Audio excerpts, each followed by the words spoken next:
Hi guys, nice to see you. Hi. Would you like to introduce yourself and talk a little bit about the name of the band? Yeah, sure. So I'm Adam. I sing and play guitar. I'm Dave. I play the drums. I'm Tyson. I am the bassist. And we're Ascetics, which is a name that it came from the idea of using only the things that you need rather than being self-indulgent. How guys did you meet? We've basically known each other from like school or college. Been in and out of bands for many, many years. We've done loads of projects, recordings. Didn't it, Adam, that you had an idea for this band and you were like, right, well, I've got these songs I've written and I want some drums on it and I want to kind of have a feel of a live band. And so we sort of jammed together a bit and we were like, okay, we'll record some of these songs that you had. And we kind of adapted a few of them in a bit of our own personalities together. And then it's kind of just evolved from there. It suddenly turned into, oh, now we need a bass player. And oh, now actually let's write some more stuff. And oh, it's not just Adam writing the songs. Let's just kind of, turn this into a thing. When you actually started Ascetics? It started with me during the lockdown.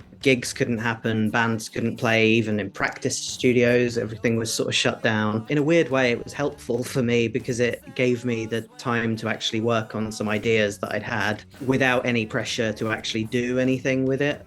So I came up with a few songs, and as Dave said, I sent them to him initially because I can play drums as well. So initially I was thinking that I would just play all of the things on it, but I didn't really like how that was working. I always think you can kind of hear it when it's just one person doing everything, whereas when Dave's input came into it, it became something bigger and better than it was before. And then the same with Tyus when he joined. There's a few recordings we made before he was in the band, and all the bass lines are essentially just the same as what I'm playing on guitar because I didn't really know what to add. I mean, we chatted about this on the way back from band practice once, didn't we, Adam? I think it's kind of like writing's a bit like a conversation. You kind of play off each other.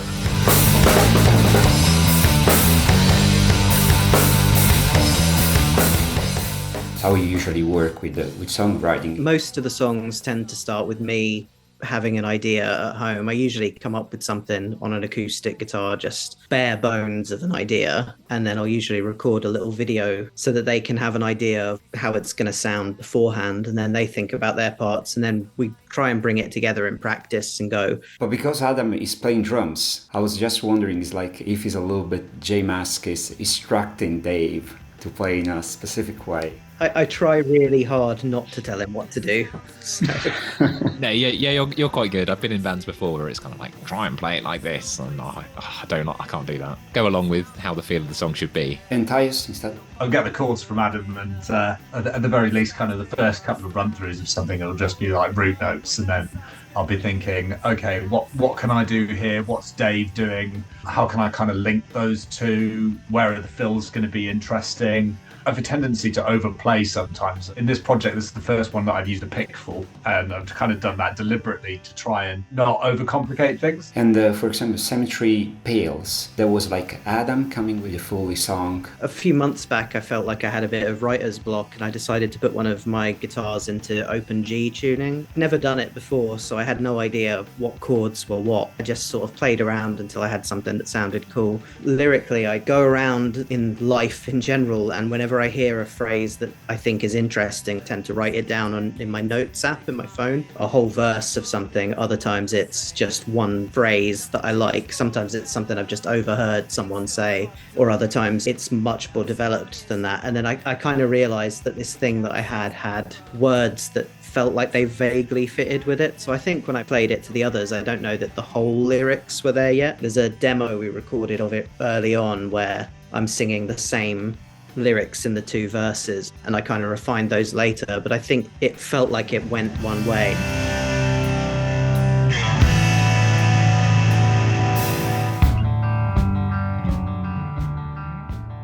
Between the first record and the Supermarket and Cemetery Pales new singles, there is something that you guys have changed. It's all been done the same way, really, production-wise. We record in our practice space and we just record ourselves. For me, I think what's changed is just that we kind of have a better idea of what we're doing with it. When we were working on songs for Pessimists, initially Mark wasn't in the band.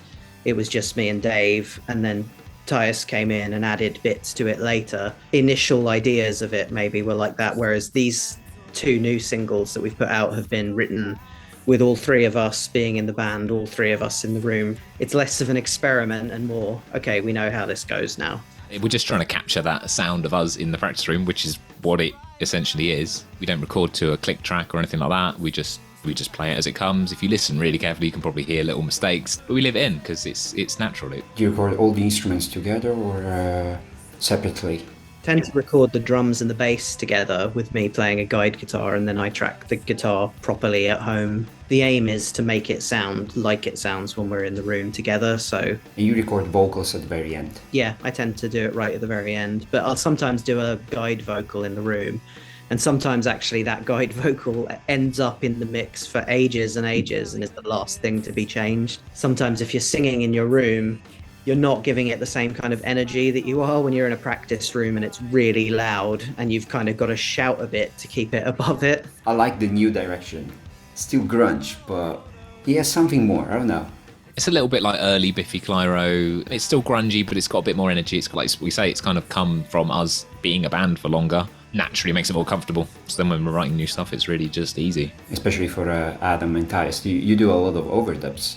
Like, I think the recordings of the last two singles, there's about 6 or 7 channels of bass, but it's actually all the same original take, different mics and DIs and things like that. For the guitars, I do try to keep it minimal because I can be really guilty of wanting to layer up a million different things. But I think those songs are essentially a double track of the main guitar the whole way through, and then in the heavier parts, there's another guitar in the middle just filling it out. That's about it. I've tried to keep it as minimal as I possibly can. I've recently acquired a 4x11. I felt I had to plug it in, and I've got 1x15 as well, so I had to plug that in. And then I've got this other head which has a thing for having a drive and an octave channel, so we put that in as well. And then with the DI, it's 4 channels, and they all have slightly different sounds, which Adam has mixed. Then when you translate the same sound live, you use any pedals, effects? At the moment, I'm just going through a SVT4 Pro. A little bit of gain, so it drives a little bit, and then the rest of the sound is just from the pick and the bass.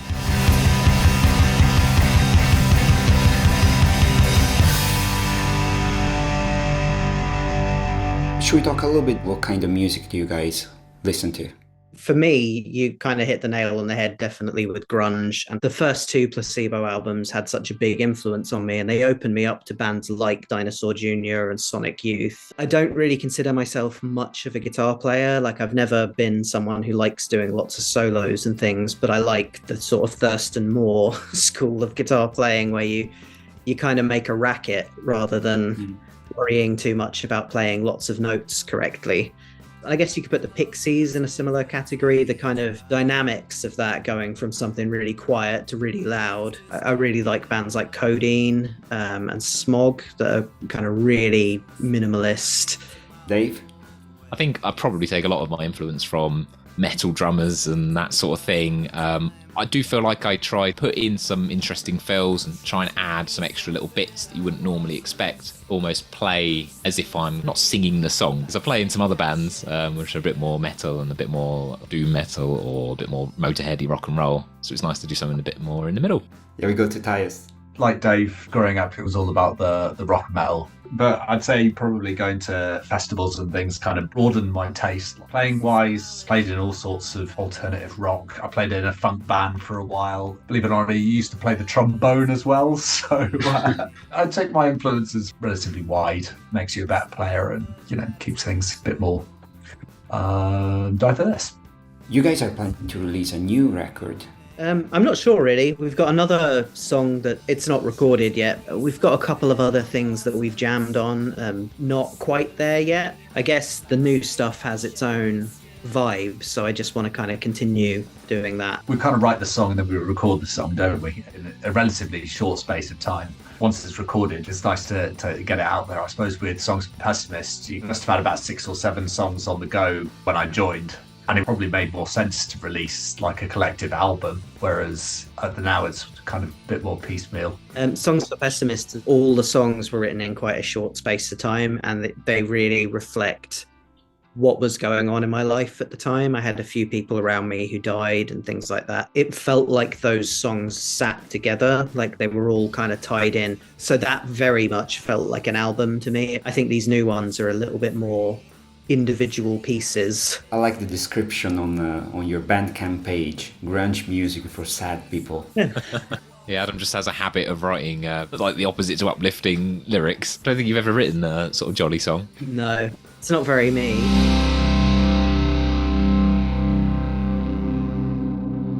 How are you guys working with getting your name out there and promoting yourself? To be honest, I'm not someone who really enjoys a lot of that stuff. We kind of do it as a necessity in a way, but it is really difficult. There's so many bands and so much stuff on social media that you're kind of always fighting against the noise. Feels a lot like you're fighting the actual system itself. Like Instagram will have X amount of followers, you'll post something, and if you look at the insights, it's only been seen by 5% of those people. And it's like, how do I even get around the fact that the feed is driven by an algorithm rather than an actual person's taste? There was a point in time where when you were a band, you could release your music online, you could get it on blogs, and there were dedicated kind of passionate people online, like yourself, who were sharing about bands and inspiring people to go and listen to new music. Whereas now it seems to be you've got to get on a Spotify playlist or you've got to get on X, Y, and Z.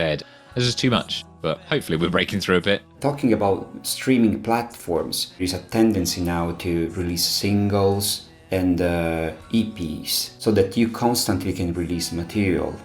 That's kind of what we're doing now, isn't it? This is like, you know, these recent singles, and rather than wait, well, we've written this, let's release it, because why not? The internet age has made, you know, recording and releasing your own music so much easier, and you can do it and it comes out immediately.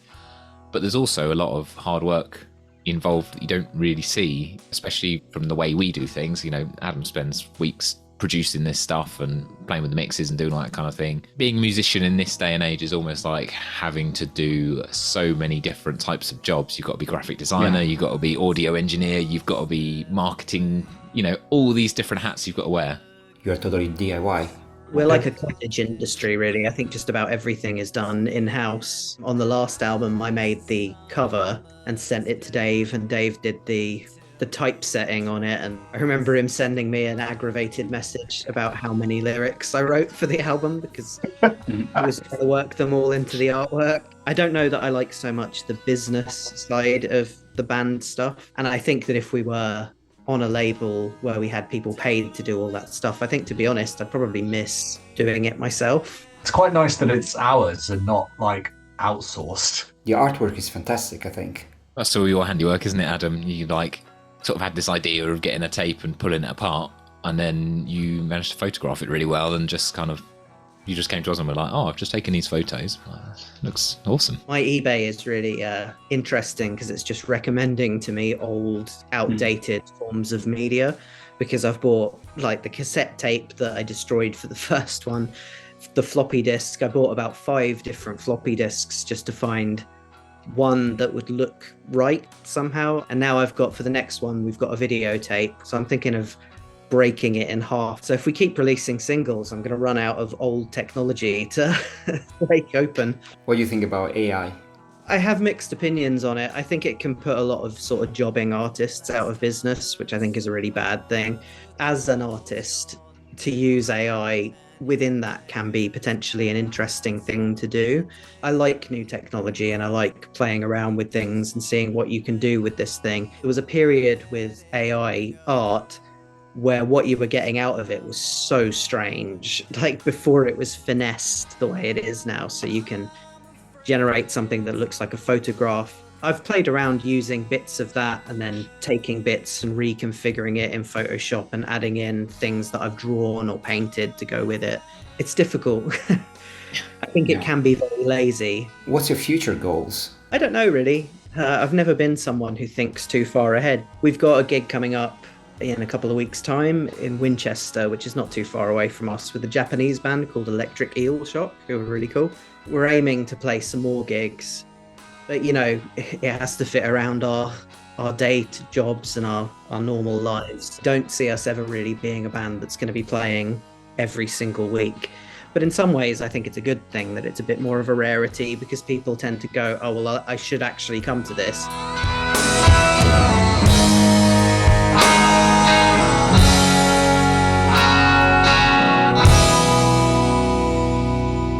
About the struggle to make music like a living. Bands now need to tour more, need to release more stuff. I think there was a point in my life, sort of during my 20s, that I really tried to be like, I had a couple of bands on the go and they were taking off and they're doing well. One was signed and we're all doing lots of gigs and we had a great time. We're never out of pocket, but it's also not a income as such.